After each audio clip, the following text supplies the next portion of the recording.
Alright guys, so balik tayo. Let's go! Yeah. So guys, una-una sa lahat, hindi sa akin yan nasa likod ha. Nakita lang natin sa social media yan. Kung na-miss natin tong Vana, eto baka sakali pumaldo rin tayo dito.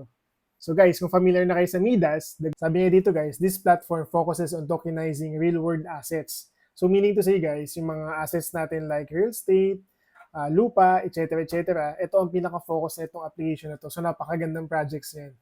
So ano magiging advantage natin dito? So yung una guys, lowers cost. Pangalawa, mag-i-improve syempre yung liquidity natin. Then yung pangatlo guys, for sure, itong token na to, magkakaroon ng utility in the future.